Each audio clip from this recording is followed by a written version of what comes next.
আসসালামু আলাইকুম। আমি ডাক্তার শামিমা নাসরিন দিনা, কনসালটেন্ট হোমিওপ্যাথিক ফাউন্ডেশন হসপিটাল, প্রভাষক Manikganj homeopathic medical college and hospital. নানা ধরনের যৌনবাহিত রোগের মধ্যে গনোরিয়া একটি। পৃথিবীতে প্রতি বছর প্রতি মাসে অসংখ্য নারী ও পুরুষ এই রোগটি থেকে কোনোভাবেই নির্মূলে যাচ্ছে না। প্রতি সেকেন্ডে প্রতি ঘন্টায় অসংখ্য নারী পুরুষ এই রোগটিতে আক্রান্ত হচ্ছে। তবে পুরুষদের তুলনায় নারীরা এই রোগে অনেক বেশি আক্রান্ত হচ্ছে। আমার আজকের আলোচনার বিষয় মহিলাদের গনোরিয়া। তো এই গনোরিয়া রোগটা কি? এটি সাধারণত একটি ব্যাকটেরিয়া জনিত রোগ। এটির আরেকটি নাম আছে, সেটা হচ্ছে দ্য ক্ল্যাপ। সাধারণত সেক্সুয়াল ট্রান্সমিটেড ইনফেকশনের মাধ্যমে একটি গনোরিয়া আক্রান্ত মহিলা কিংবা পুরুষের কাছ থেকে একটি সুস্থ শরীরে জাস্ট সেক্সুয়াল ট্রান্সমিটের মাধ্যমে এটি ছড়িয়ে পড়তে পারে। সাধারণত নাইসেরিয়া গনোরিয়া নামক ব্যাকটেরিয়াই এই রোগটির একমাত্র কারণ। গনোরিয়া রোগটা শুরুতেই বলা হয় কিছুই না, কিন্তু অনেকের ক্ষেত্রে এটা প্রাণঘাতীও হতে পারে। সাধারণত অনিরাপদ যৌন কাজে যদি কেউ লিপ্ত থাকে, অথবা অনেকে ওরাল সেক্স করে থাকে, কিংবা অনেকে এই গনোরিয়া আক্রান্ত রোগীর শরীর থেকে সিরিঞ্জের মাধ্যমে রক্ত নিয়ে যদি কারো শরীরে প্রবেশ করা হয়, তাহলে কিন্তু সেও এই রোগে আক্রান্ত হতে পারবে। তবে সবচেয়ে ভয়ঙ্কর একটি ব্যাপার হচ্ছে, গনোরিয়া আক্রান্ত নারী যদি প্রসবকালীন সময়ে প্রসবের মাধ্যমে তার পেটের ভিতরে থাকা বাচ্চাটিও কিন্তু এই রোগে আক্রান্ত হয়ে যাচ্ছে। কি ভয়ঙ্কর একটি বিষয় চিন্তা করুন।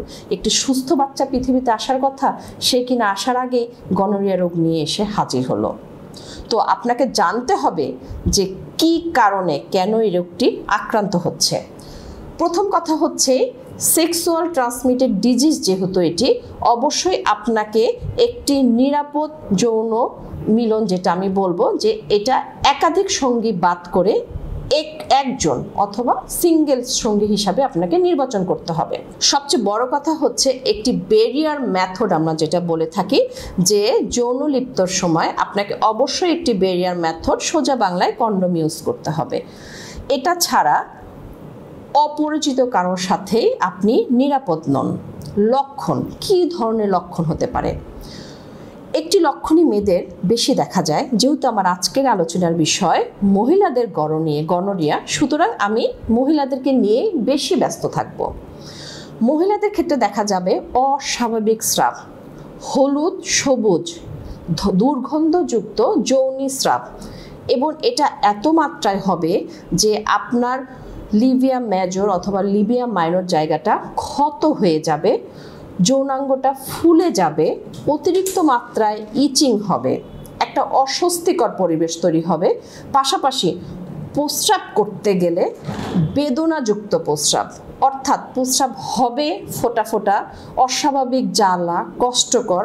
প্রস্রাব হওয়ার পরেও মনে হবে যে না, আমার ভিতরে কিছু আছে, এখনও প্রস্রাব ক্লিয়ার হচ্ছে না, বারবার ঘন ঘন প্রস্রাবে করতে যাওয়া। পাশাপাশি পেট ব্যথার কথা না বললেই নয়, পেলভিক রিজনে অস্বাভাবিক মাত্রায় ব্যথা। অনেকের ক্ষেত্রে কিন্তু যে আমরা দেখা যায় যে পেলভিক ইনফ্লামেটরি ডিজিজ, তারপর পাউচ অফ ডগলাসের কালেকশনও কিন্তু আলট্রাসোনোগ্রামের রিপোর্টে পাওয়া যায়।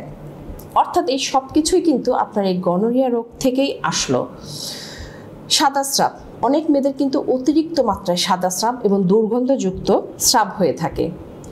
এই রোগটির সুপ্তিকাল সাধারণত 2 থেকে 14 দিন, কিন্তু একটি মহিলা এই রোগে তার হাজবেন্ডের কাছ থেকে আক্রান্ত হওয়ার 4 থেকে 6 দিনের ভিতরে সে বুঝে ফেলবে যে তার গনোরিয়া রোগে আক্রান্ত।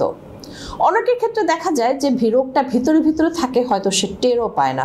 অনেক বছর পরে তার এমন একটা রোগ হলো যে জরায়ুর ক্যান্সার, তখন ওই সেই ক্যান্সারের কারণ যখন খুঁজতে যাওয়া যায়, তখন দেখা গেল যে সে জীবনের কোনো এক পর্যায়ে গনোরিয়া আক্রান্ত হয়ে যায়।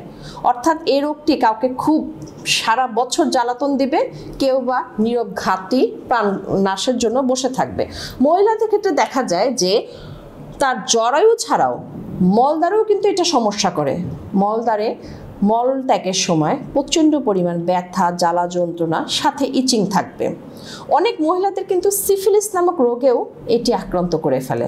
অর্থাৎ গনোরিয়া রোগটা চিন্তা করেন কি ভয়ঙ্কর। আপনি যদি প্রেগনেন্ট হয়ে থাকেন এবং আপনি যদি গনোরিয়া রোগে আক্রান্ত থাকেন, তাহলে কিন্তু আপনার পেটের বাচ্চাটাও এই রোগ থেকে কিন্তু নির্মূল হচ্ছে না। অর্থাৎ প্রসবকালীন সময়ে কিন্তু আপনার দ্বারাই আপনার এই বাচ্চাটি কিন্তু গনোরিয়া রোগে আক্রান্ত হচ্ছে। পাশাপাশি ইররেগুলার ব্লিডিং, অস্বাভাবিক স্রাবের কথা যেহেতু আমি প্রথমেই বললাম, সুতরাং আপনার মাসিকটাও কিন্তু নিয়ন্ত্রণে থাকবে না। অস্বাভাবিকভাবে, অনিয়ন্ত্রিতভাবে আপনার মাসিক চক্রটি চলতে থাকবে। রোগ নির্ণয় সাধারণত নিউক্লিক অ্যাসিড অ্যাসপিরেশন এই টেস্টের মাধ্যমে আমরা গনোরিয়া রোগ ডায়াগনোসিস করে থাকি। অর্থাৎ আপনি আমার কাছে এসে বললেন যে আপনার এই মুখে যা বলছেন এই সব লক্ষণ আমার সাথে মিলে গেল, আমি কিন্তু তাতেই আপনার ট্রিটমেন্ট শুরু করব না। আমাকে আগে মেডিকেলে ডায়াগনোসিস করতে হবে যে আসলেই আপনি গনোরিয়া অর্থাৎ নাইসেরিয়া গনোরিয়া নামক এই ব্যাকটেরিয়ায় আক্রান্ত কিনা। এটা কিন্তু কালচার টেস্টের মাধ্যমেও ধরা পড়ে।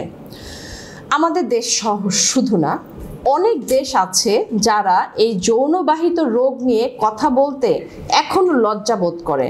তবে এই আজকের এই ভিডিওটি যারা দেখতেছেন তাদেরকে আমি উদ্দেশ্য করে বলবো, আপনি যদি নারী হয়ে থাকেন এবং আপনি যদি মনে হয় আপনি গনোরিয়া রোগে আক্রান্ত, তাহলে আপনাকে বলবো আপনি বাহক না হয়ে সচেতন হয়ে চিকিৎসা করুন, যাতে করে আপনার মাধ্যমে অন্য কেউ, আপনার সন্তান এই রোগটি থেকে রোগে আক্রান্ত না হয়।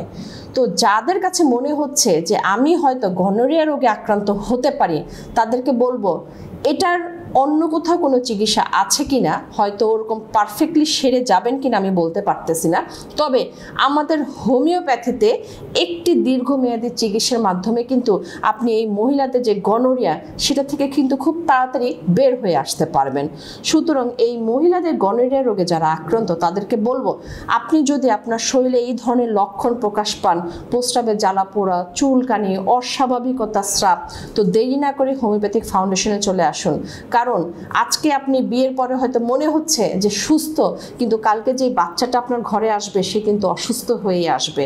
সুতরাং দেরি না করে আজই হোমিওপ্যাথিক ফাউন্ডেশনে চলে আসুন এবং এই মহিলাদের গনোরিয়া এই ভয়ঙ্কর রোগটি থেকে আপনি যাতে তাড়াতাড়ি সুস্থ হতে পারেন। কারণ এখন চিকিৎসা নিচ্ছেন না, কিন্তু 20 বছর পরে দেখা যাবে জরায়ু ক্যান্সার হয়ে গেছে, তখন কিন্তু আসলে আর কিছুই করা থাকবে না।